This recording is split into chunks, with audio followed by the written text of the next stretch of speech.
Petri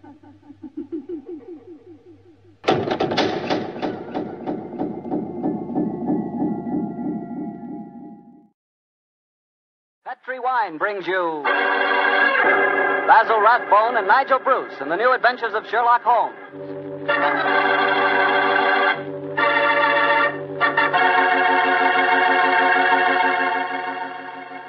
The Petri family, the family that took time to bring you good wine, invites you to listen to Dr. Watson tell us another exciting story about his good friend, that master detective, Sherlock Holmes. And I'd like to tell you something that maybe you already know. The fact that America's favorite wine is port wine. Did you know that? Well, if you didn't, you'll know why port is the way out front favorite if you'll just sample some Petri California port. You just look at that Petri port and you know it's good. That wonderful, deep, rich red color. And Petri port is so clear. Well, just hold it to the light and you can sort of see right through the glass. But what you really want to know about a wine is how does it taste? And I'll tell you something. I've never yet been able to find the adjective that'll do Petri port justice. It's wonderful, honest. You just got to taste it for yourself and find out for yourself. You love that Petri port in the evening after dinner when you're sitting around listening to the radio. And it's perfect to serve your friends when they come over. Oh, and you can show that Petri label, too. In fact, you can show it proudly. Because the name Petri is the proudest name in the history of American wine.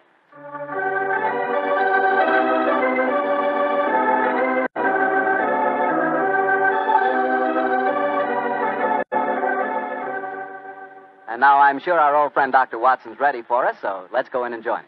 Come in. Good evening, Mr. Barstow. Good evening, Doctor. Well, the puppies seem very happy tonight. Yeah, tonight, yes, but you should have seen them this afternoon. I doubt if there were two more frightened little dogs in the whole of California. Come on, Winnie, now you control yourself. What happened, Doctor? Well, I took them for a walk on the beach. As we were scrambling round a rocky point, a seal popped his head up in the water quite close to us. What'd the puppies do? Oh, both of them barked at it furiously. And the seal? Blew a few bubbles and then barked right back. I don't know what the world's speed record is for short-legged dogs, but I'm sure they broke it. You know, Doctor, I'll have to join you on one of those afternoon strolls of yours. You always seem to be having such exciting adventures. Oh, and talking of that, how's about tonight's new Sherlock Holmes adventure? Well, I'm all ready for you, my boy. In fact, I was looking over my notes on the case just before you arrived. This is another story in which Sherlock Holmes' elder brother, Mycroft, played an important part. Mycroft Holmes was 7 years older than Sherlock, and some said it is superior in powers of observation and deduction. That sounds like heresy, Doctor. No, young fellow, my lad. Holmes himself was the first to admit it. In fact, if it hadn't been for his incurable laziness, Mycroft would have been a formidable rival to his younger brother. However, Mycroft did hold a position of considerable importance at the Foreign Office, and it was there that tonight's story begins. It was in the winter of 1899, and Mycroft Holmes, after a gourmet's lunch, was reclining full length on a leather settee. His eyes were closed, his hands were folded across his stomach, and his breath came rhythmically. A cynic would have declared that Mycroft Holmes was taking an after-luncheon snooze. But Mr. Holmes' secretary, a gentleman by the name of Gardner, was a realist. He tapped on the door discreetly. Then he rapped on it. And still there was no response, so he opened the door and entered. After a moment, he gave what he thought was a discreet cough. Mycroft Holmes opened his eyes and folded his hands and said, "Confound it, Gardner. Must you come in here and bark at me so soon after lunch?" I'm sorry, Mr. Holmes, but I thought... You thought that as I was lying down with my eyes closed that I must be bored, and so you came galloping in. Oh. Well, what do you want? There's an old lady outside, sir. She insists on seeing you personally. I've tried to get rid of her, but... What's her name? Mrs. Hudson, sir. Mrs. Hudson? Huh. Show her in, Gardner. Show her in. Very good, sir. Undoubtedly a message from young Sherlock. How are you, Mrs. Hudson?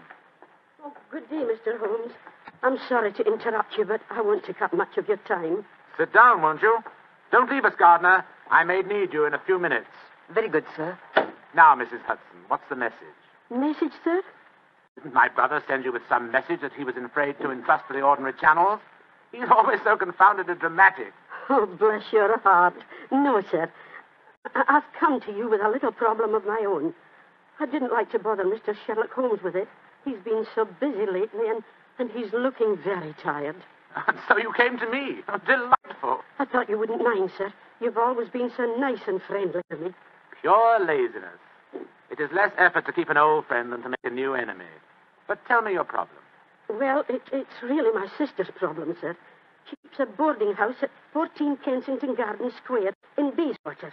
And she's convinced one of her boarders, a man who has a room on the first floor back, she's convinced that he's a birdman. And what in heaven's name is a birdman? Do you know, Gardner? No, sir. I can't imagine. Oh, it's like a werewolf, gentlemen, except that the man turns into a bird. Oh, come now, Mrs. Hudson. Oh, I know it sounds daft, but my sister's in a dreadful state. Of course, I've been with your brother long enough, sir, to know that such things are nonsense. But how can I prove it to her? What reason does your sister give for holding a strange belief? She keeps finding pigeon feathers in the room. Now, the man doesn't keep pigeons, sir. My sister knows that for a fact. Has she found any traces of scattered food on the window ledge? None, sir. No signs of any pigeons, except the feathers. My sister's a wee bit fey, Mr. Holmes. She's the seventh daughter of a seventh daughter, and you know what that means. Just the same, she's not imagining things, sir. She's shown me the feathers herself. Where were they, Mrs. Hudson? Somewhere on the floor by the end of the bedstead, sir. I brought some along with me. Here, sir. And we found some more in the gentleman's cupboard where he keeps his clothes. By George, I wonder What if... is it, sir? I'll tell you in a moment, Gardner. Mrs. Hudson, this matter will require a little private investigation. You may return to your sister and tell her not to worry. I shall get in touch with you as soon as my inquiries are completed. Good day to you. Good day, sir. And I'm very much obliged to you. Well, Gardner, what do you make of it? An old wives' tale, sir. You're not treating it seriously, are you? Yes, I am. One of these feathers shows evidence of having had string tightened round it. That suggests a captive bird. Now, a captive bird smuggled into an obscure boarding house would point to something of the greatest importance to us, Gardner. By George, sir. You mean carrier pigeons? Exactly. And remember that we're at war, and that the Boers have obtained several important and highly confidential secrets of ours lately. We know there's a leak somewhere. This requires an active investigator who can work with discretion.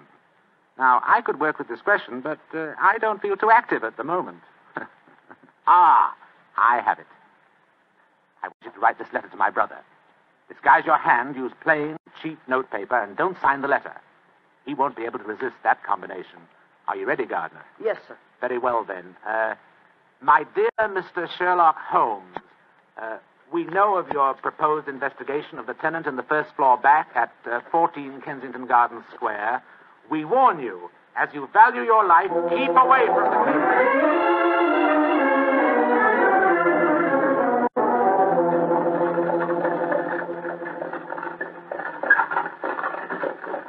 We warn you, as you value your life, to keep away from the case. And that, my dear Watson, is why we are driving towards 14 Kensington Gardens Square, disguised as building inspectors of the London County Council. Well, I must say it's a very challenging letter, Holmes. Unsigned, Yes. I notice. Written on cheap notepaper and in a disguised hand. No clue there, I'm afraid. Well, we're entering the square, Holmes. Let's stop the cab here. You can drop us here, cabby. Right you are, Governor. It would seem a little incongruous in these costumes for us to arrive in a cab. Yes, I suppose so. Here you are, cabby. Oh, thank you, Governor. Supposing this mysterious tenant of the first floor back should be in his room when we get there. We must hope our disguises are convincing and keep our wits about us. Now, this may be a trap. Yes, just what I was going to say. After all, you've never heard of 14 Kensington Gardens Square until you received an unsigned letter 2 hours ago warning you to keep away from it. I don't like the look of it. There we are, number 14.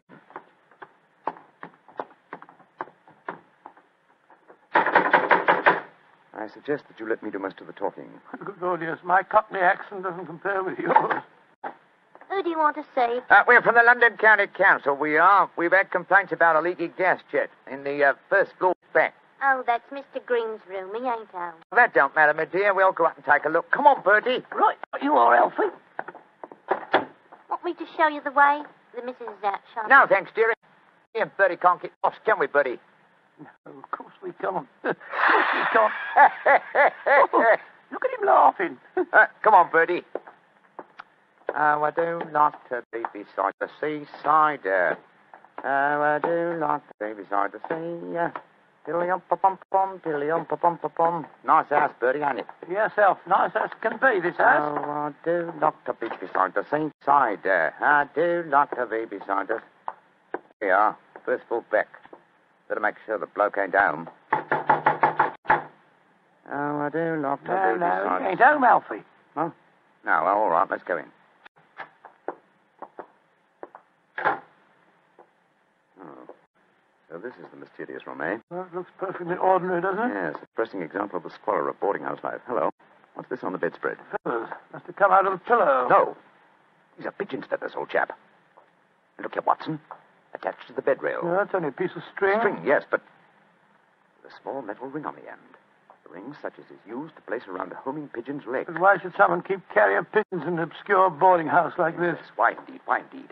The answer could be that the tenant of this room is engaged in some sinister activity that requires the use of carrier pigeons in sending messages. Yes, there's no evidence of the birds being kept here. That's true, Othello, that's true.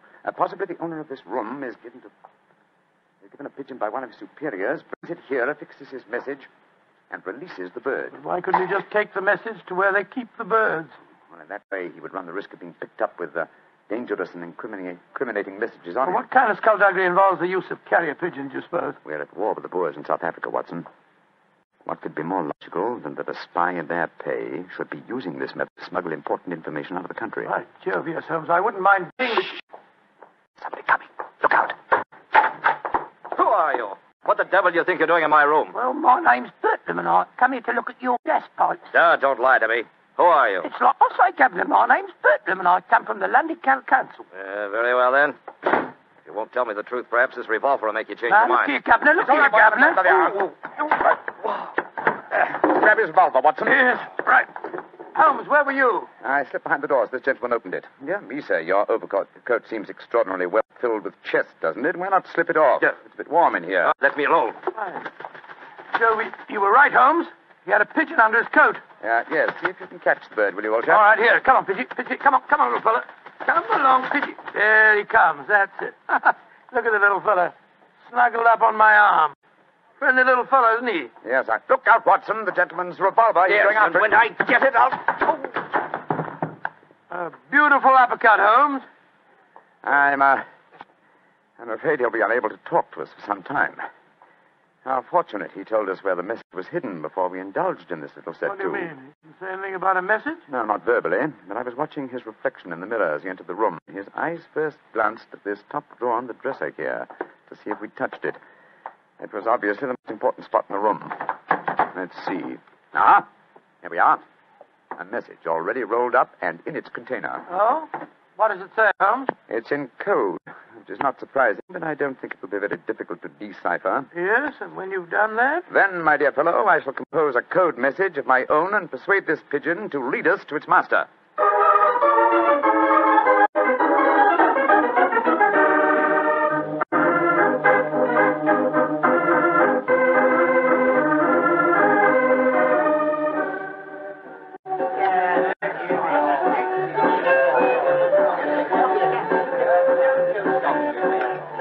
I can see from your puzzled expression, Watson, that you're wondering why I brought you to Dexter's Music Hall in the Edinburgh Road. Well, I must confess I was confused, Holmes. First of all, we go to Baker Street and you spend hours poring over some obscure book.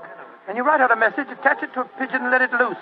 Now you bring me here. I hate to question you when you're working, but I should be glad if you'd give me some idea of what's going on. Of course, old chap. At times I must seem confoundedly mysterious, I'm sure. Here's the situation. The obscure book I was studying was the table of ciphers. I was trying to decode the message we found in the room on the first floor Well, back. obviously you succeeded, or we wouldn't be here. Yes, the key word was Louis Botha, the name of the Boer leader. The message was a report on the number of troops now in training at Aldershot. Then you were right. We're mixed up with a ring of enemy agents. Obviously, old chap. So I kept the original message and composed another using the same code and dispatched it by carrier pigeon. Well, what did you say in your message? Meet me tonight, 8 o'clock, table number 3 at Dexter's Music Hall. What made you choose this place as a rendezvous? Well, I happen to know that it's a common meeting place for world characters.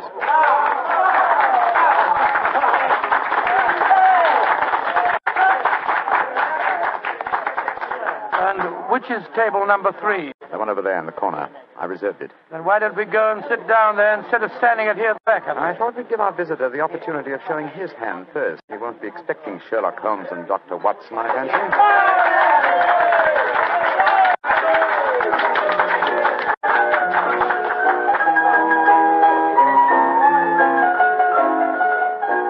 Good Lord, look at this woman coming on to sing.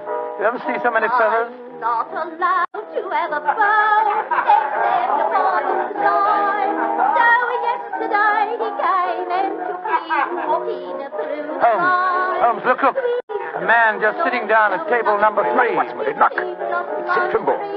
Sid Trimble, who's he? A dangerous criminal who once worked for the Moriarty gang. We've caught a prize pigeon, Watson. Better have your revolver handy, old chap. Undoubtedly he'll recognize us. Right you are, Holmes. Come on, then. Out in the clover, they trample it this morning. Go and drive them Maggie to the old. I'm so glad you're able to keep your appointment, sir. Sherlock Holmes. This is a trap. Don't try any tricks. I've got a revolver here, Sid. How'd you like this table in your face? Watson! You didn't shoot him, did you? No, he knocked my hand. The revolver went off. The shot went wild. I swear it did. Yes, of course. Look at the wound. There are no powder burns. The shot was fired from some distance.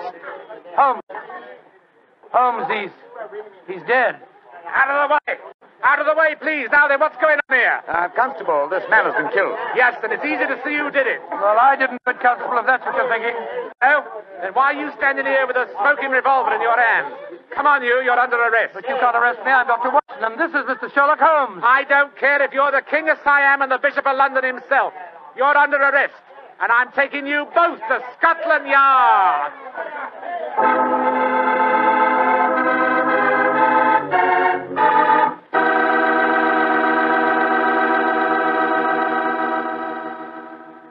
You'll hear the rest of Dr. Watson's story in just a second. And if you don't mind, I'll take that second to say just one word to the ladies. And that word is muscatel. Petri California Muscatel. I want you women to know about it because Petri Muscatel is one wine that practically every woman likes. Maybe because it's such a beautiful color, like pale gold. But I guess really because Petri Muscatel brings you the wonderful flavor of luscious, sun-ripened muscat grapes. And that's a flavor. Try Petri Muscatel after dinner or any time as a change from Petri port. Have a bottle of each on hand. When you buy Petri wine, don't buy one, buy two. Remember, if it's a Petri wine, you know it's a good wine. Dr. Watson, that was really one for the books. So you got yourself arrested on a murder charge. Yes, Mr. Bartell. It's a very humiliating experience. I was taken off to Scotland Yard in the Black Marat. Just like any common criminal. The wretched constable wouldn't listen to a word that I'd got to say. Well, Sherlock Holmes went with you, of course. Naturally. But when we arrived at Scotland Yard, my mortification was complete, and I found that I was led into the presence of our old friend, Inspector Lestrade. Holmes spoke to him at some length, but I could see from Lestrade's expression that my position was a very serious one. Now I can see what it is, Mr. Holmes. You see, I know you both. But I must say there are lots of them here at the yard as don't like what they call your high-handed method. But, Lestrade, personal likes or dislikes have nothing to do with this. No, of course they haven't. It's purely a matter of evidence. Well, I know that, Dr. Watson. And the constable's evidence was as clear as the nose on your face. The dead man was shot through the head, and you were standing in front of the body with a drawn revolver But, my in dear your hand. Lestrade, there were no powder burns on the wound. Yeah, that's what you tells me, Mr. Holmes. But I'll have to wait for the official report on that. The police surgeon's examining the body now. You understand, gentlemen, I'm not saying I'm sorry that Sid Trimble's dead. He's been a thorn in our side for a good many years. In fact, here's the police surgeon now. Dr. Hendricks, this is Mr. Sherlock Holmes and Dr. Watson. How do you do? How do you do, gentlemen? I'm a great admirer of you both, and I'm sorry to see you in such a very unfortunate plight. Thank you, Doctor. Thank you. What were your findings, Dr. Hendricks? Well, I just extracted the bullet, Lestrade, and I'm very much afraid it's the same make and caliber as the one missing from Dr. Watson's revolver. Yes, but that doesn't prove that I fired the fatal shot. The .45 Colt's a very common weapon, Doctor. It proves nothing. Dr. Hendricks, as I was just saying to Inspector Lestrade before you came in, the only facts that show my friend guilty would be powder burns on the wound, thereby proving that the bullet had been fired from close range. I entirely agree with you, Mr. Holmes. Then, as there were no powder burns on the... But there are powder burns, Mr. Holmes. What? Very distinct ones, too. Lord, I don't understand, Holmes. I'm sorry, gentlemen, to be the bearer of bad tidings, but I have my duties to perform. Yes, and I'm sorry, too, Dr. Watson. Huh? I'm afraid I'm not going to be able to let you leave here. Of course. You must consider yourself under arrest.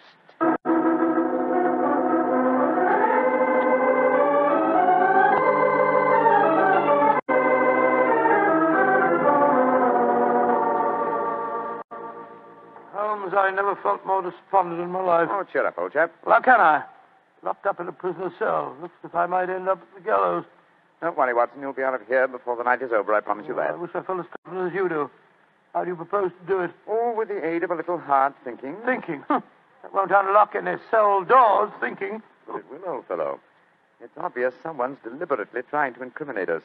Try and reconstruct the killing logically. Sid Trimble was a member of an espionage ring. I sent him a false message.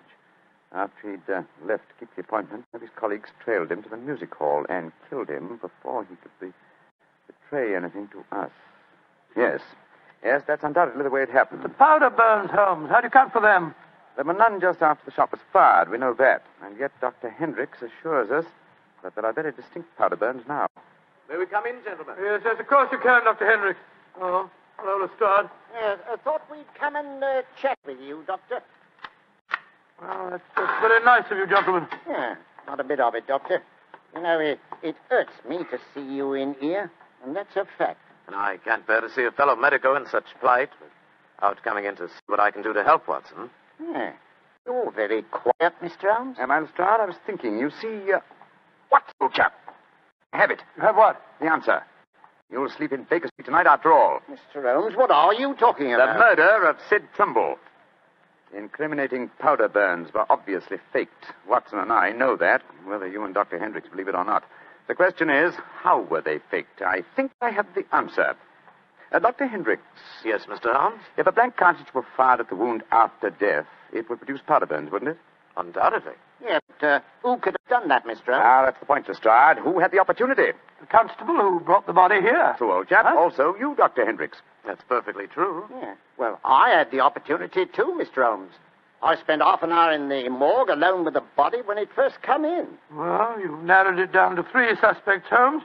I hope I don't hang before you find the real killer. I've found him, Watson. Why, What? who's he, Mr. Holmes? The answer is simple, Lestrade. The powder burns were certainly faked by a blank cartridge.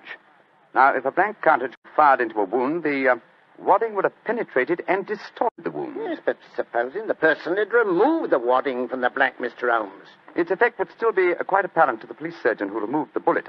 Am I correct, Dr. Hendricks? Entirely. The surgeon could not fail to identify the marks, Mr. Holmes. Exactly. Therefore, only one person could have fired that blank cartridge without detection. The same person who made the incision necessary to remove the cartridge would also remove all traces of the shot. You yourself, Dr. Hendricks. Thank you, Holmes. I believe you're right. That's an ingenious theory, Holmes. Surely you're joking. Am I? Then how do you account for the pigeon feathers on the collar of your coat? I'm not... The devil with you, Holmes? Here, come back here. Doctor, constable, don't let Dr. Hendricks get away. Great Scott. Scotland Yard itself harboring an enemy agent. Upon my soul, Holmes, you've done it again.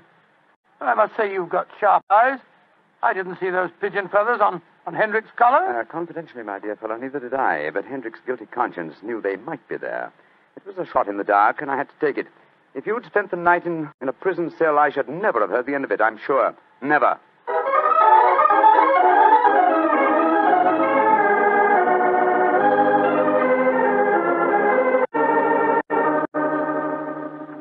I want to see Mr. Mycroft Holmes, please. Follow me, Mrs. Hudson. He's expecting you. Aye, sir. Ah, there you are, Mrs. Hudson. Come and sit down. Oh, thank you, sir. I got your message and came over right away. In the first place, Mrs. Hudson, you may tell your sister that she needn't worry any more. I'm sure she'll find no more pigeon feathers in her room on the first floor back. No, sir, thank you. But she knows the fact, because the birdman left her yesterday for good.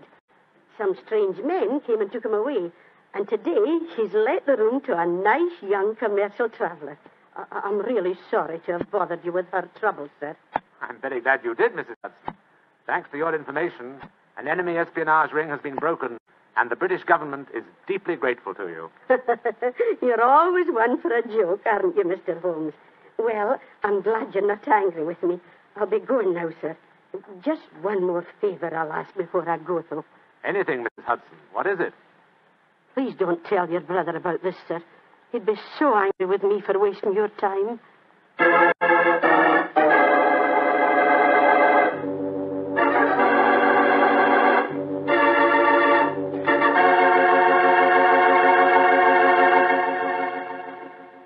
Well, Doctor, that was really a swell story tonight. Although it was a bit unexpected for you to have been arrested. Yes, indeed. Mr. Bartell, when you're a detective like Holmes or a doctor like myself, well, you've got to be prepared to meet the unexpected every once in a while. I suppose so. Of course, you wouldn't know about things like that, being a wine expert yourself. Oh, now, wait a minute, Doctor. From the way you talk, you'd think I spent every waking moment in a nice, cool wine cellar, tasting wine from morning till night. Well, don't you? Oh, now, Doctor, I'm no more a wine expert than you are. All I know about wine is that it either tastes good or it doesn't. And I know that Petri wine does taste good. And that's because the Petri family took time to make good wine. Generations of time. Why, the Petri family's been making wine ever since they started the Petri business way back in the 1800s. And since the business has always been family-owned and operated, they've been able to hand on down from father to son, all they've ever learned about the fine art of turning luscious, sun-ripened grapes into fragrant, delicious wine. And they've learned plenty. So no matter what type of wine you want, for any occasion, you can't go wrong with a Petri wine because Petri took time to bring you good wine. Well, Dr. Watson, what story do you have lined up for us next week? Well, now, next week, Mr. Bartell, I'm going to tell you a weird adventure that Sherlock Holmes and I had in the East End of London. It concerns a most unusual stage play, a badly frightened actor, and a blood-stained razor. I call it The Strange Case of the Demon Barber.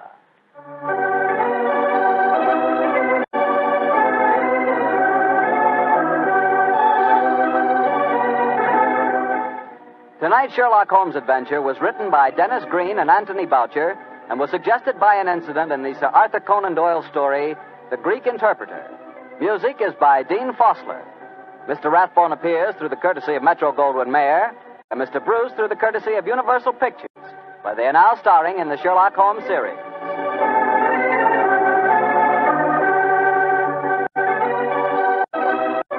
The Petri Wine Company of San Francisco, California, invites you to tune in again next week, same time, same station. Sherlock Holmes comes to you from our Hollywood studio.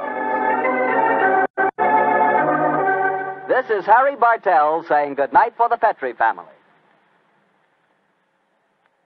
For a solid hour of exciting mystery dramas, listen every Monday on most of these same stations at 8 o'clock to Michael Shayne, followed immediately by Sherlock Holmes. This is the Mutual Broadcasting System.